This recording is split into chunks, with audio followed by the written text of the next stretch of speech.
What's up, everybody? Welcome back. Today we're talking about season 1 of The Walking Dead, and I'm going to show you something most breakdowns of this show completely miss: the exact moment down to the decision where the average person would have already died. Not because of the walkers, not because of some dramatic ambush, because of the way your brain is wired, the way you relate to other people, and the way human beings actually behave when everything they depend on disappears overnight. I'm gonna show you why every call that seems obvious in that world is, in practice, a death sentence dressed up as common sense. And I'm gonna show you why your logic, your instincts, everything you think you'd do differently, that's exactly what would get you killed faster. By the end of this video, you're going to understand why a world full of the dead isn't terrifying because of the dead. It's terrifying because of the living. Because the worst enemy in any apocalypse isn't what's chasing you. It's what's standing next to you. And there's one detail buried in this first season. Something that most people either miss or brush past. That basically proves no one would survive long in that world. I'll get to it before this video ends, and when I do, the whole show is going to look different to you. Stay till the end. Trust me on this one. Before the first walker bite, before the first chase scene, before any of the horror, there's something season 1 of The Walking Dead establishes in its opening minutes that most people don't actually absorb. The world is already over, not ending, over. When Rick Grimes opens his eyes in that hospital room, every system that defines civilization, government, communication, supply chains, law enforcement, emergency response, has already completely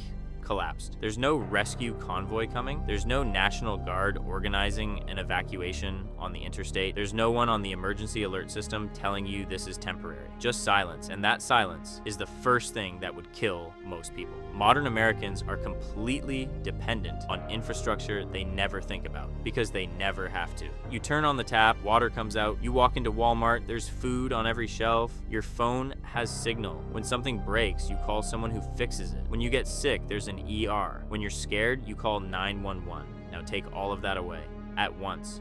No warning. Most people wouldn't even know where to start. And that panic, that specific paralysis of having no baseline, no first move, freezes you. And in The Walking Dead's universe, standing still long enough is all a walker needs to close the distance. Rick wakes up with an advantage almost nobody talks about. He was unconscious through the collapse. He didn't watch it happen. He didn't live through the progressive deterioration in real time. The news getting worse every hour, the neighbors disappearing, the power grid flickering out. That moment when you hear something outside and decide not to open the blinds to check. He just woke up in the after. That's a massive psychological advantage. Because the people who lived through the before, who watched civilization unravel on live TV, carry a weight the show barely scratches. Think about what that actually looks like. The emergency alerts blowing up every phone in the country, then the alert stopping, then the power going out, then sounds outside at 3 a.m. that you decide not to investigate. The first thing that kills you in the apocalypse isn't teeth.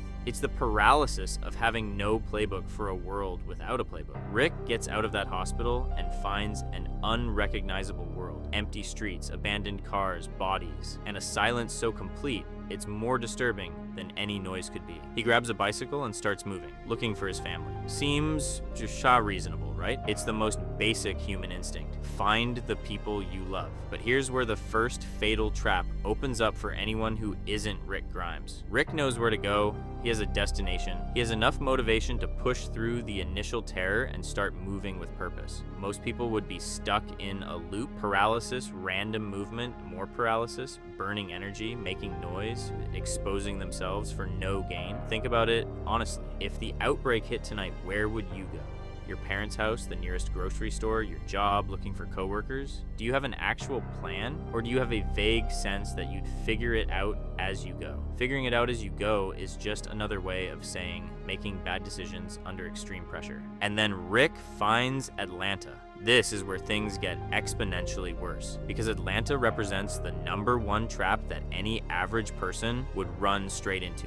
The big city. The logic feels airtight. Major metro area means more resources, more supplies, more infrastructure still standing, more survivors, more chance of rescue. FEMA setting up a safe zone, the CDC coordinating a response, the National Guard holding the perimeter. Except more people also means more walkers, more confined spaces that turn into kill boxes, more noise attracting threats, less visibility, fewer escape routes. Rick rides into Atlanta and nearly dies before he even understands what he's facing. The tank scene is one of the most claustrophobic moments in the series, not because it's violent, but because it captures the cruelest logic of that world with perfect precision. You are safe right up until the exact second you aren't, and the gap between those two states lasts seconds. Here's the part that's hardest to sit with. You can do everything right and still die. The tank was a legitimate survival instinct. Getting inside it was the correct call, and it almost got Rick killed anyway. That's not a plot twist, that's the math of that world. You're not going to make bad decisions constantly. You're going to make good decisions that still carry a meaningful chance of catastrophic failure. And in an environment where every single failure could be your last, the probability stacks against you relentlessly, without exception. Rick gets out, finds Glenn, and the season's central pattern begins: collective survival as strategy. Let's stop here, because this is where The Walking Dead does something most analysis completely ignores. The walkers are not the primary threat. They never were. They're the environment, the terrain, the hostile weather system you're operating inside. You don't fear weather the way you fear a predator with intent. Weather just exists, and it kills you when you make a mistake. The real threat in The Walking Dead is something far more familiar. It's people. More specifically, what people become when social structure collapses and survival becomes the only measure of a person's worth. The camp outside Atlanta looks like a solution. Shane, Rick's old partner, who genuinely believed Rick was dead and has been holding everything together since. Lori, Carl, Daryl, and Merle Dixon. Multiple families trying to maintain some version of normalcy in a world that has no more space for normal. That's the problem. Groups create hierarchy. Hierarchy creates conflict. Conflict in an extreme survival environment resolves very differently than it does in a civilized one. Shane is the character the show uses to demonstrate what happens when a fundamentally decent person absorbs enough pressure for long enough. Shane isn't a villain. Shane is what a lot of us would be. Someone who made terrible decisions for reasons that, in the moment, felt completely defensible. He thought Rick was dead. He protected Lori and Carl. He built something with them that he couldn't let go of. And when Rick came back, alive, whole, ready to reassume the role Shane had been holding, the dissonance was unbearable. You wouldn't clock Shane as a threat right away. He reads as competent, like a leader, like someone who knows what he's doing. And in the post-apocalypse, competence is magnetic. You move toward the person who looks like they know how to keep you alive, but the most dangerous threat in any apocalypse doesn't come from whoever is clearly against you. It comes from whoever is on your side, right up until they're not. The camp is a slow motion emotional time bomb. And here's what the show captures in the quieter scenes that most viewers don't register until it's too late. The group isn't processing trauma, they're suppressing it. The routine of camp life feels like stability. It isn't. It's a delay mechanism, and delay has an expiration date. The night attack on the camp, walkers flooding in, people dying in their sleeping bags, isn't a narrative surprise. It's a logical consequence of a group that chose relative comfort over actual security. The camp was vulnerable. Everyone knew it was vulnerable, but moving is hard. Moving is expensive, emotionally. Moving means admitting the situation is worse than you want to believe. This is where most people would die, not during the attack, during the decision to not move when you should have moved 3 weeks ago. The human brain is extraordinarily good at building narratives of safety. You find evidence that things are okay. You minimize warning signs. You cling to the familiar, because the familiar, even when it's dangerous, is at least known. The unknown is scarier than the concrete danger right in front of you. This isn't a character flaw, it's standard human cognition. It's the same mechanism that keeps people from evacuating New Orleans when Katrina's track is locked and there are 48 hours of warning. The same thing. And when the panic finally arrives, it arrives all at once. Picture it. You're asleep. You hear a scream. You open your eyes in the dark. You don't know which direction the threat is coming from. You have no preset escape route. You have no plan, just a vague sense of where your shoes are. And you have to protect someone besides yourself. How many seconds do you lose just trying to understand what's happening? In the camp attack, seconds are the entire margin between alive and dead. There's a moment in this season that transcends all of it. A moment that represents the most important philosophical turn in the entire series. The turn that answers, finally, why surviving in that world isn't just a physical or logistical problem. The CDC. Rick leads the group there after the camp attack. The logic is sound. If any institution still has answers, if any building still has structure, if there are people anywhere still working on a solution, it's the Centers for Disease Control in Atlanta. Civilization is still trying to function. Someone is handling this, except the CDC CDC is nearly empty. One scientist, just Jenner, working alone after everyone else evacuated or died. And he's working not because he believes in a solution, but because he has nothing else. No reason to stop. So he keeps going. When Rick's group arrives, Jenner lets them in. The scene should feel like relief, and for a few minutes it does. Hot showers, real food, beds, that overwhelming sensation that maybe, there's still enough structure left in the world to sustain long-term survival. But Jenner knows something the group doesn't. The generator is almost out of fuel, and when it dies, the CDC initiates its automatic containment protocol. Full incineration of the entire facility, everything inside, everyone inside. And then the question the show asks, the most disturbing one of the entire season, isn't how do they escape? It's what Jenner whispers to Rick before they get out. The show doesn't reveal it until seasons later, but in that moment, you watch something shift in Rick.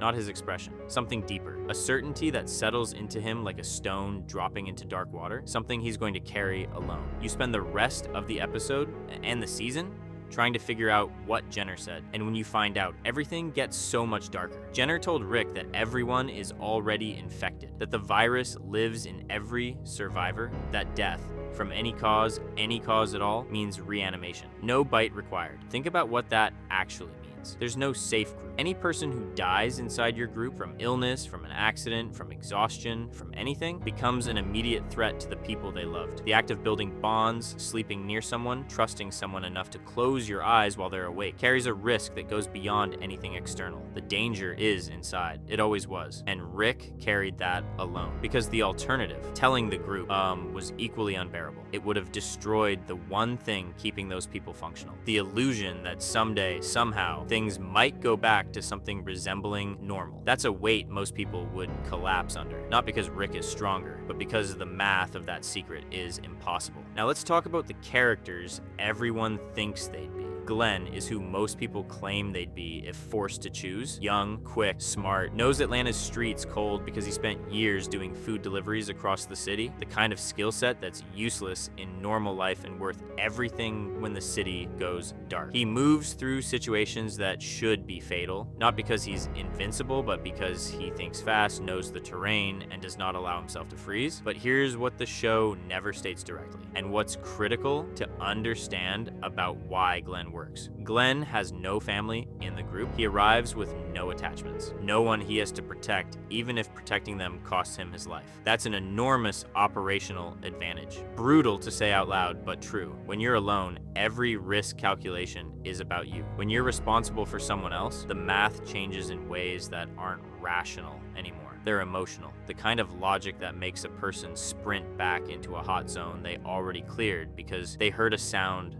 that might be the person they love. Rick takes reckless risks for Carl and Lori, not because he's careless, because emotional bonds override survival calculations every time, without exception. You would do the same thing. You know you would.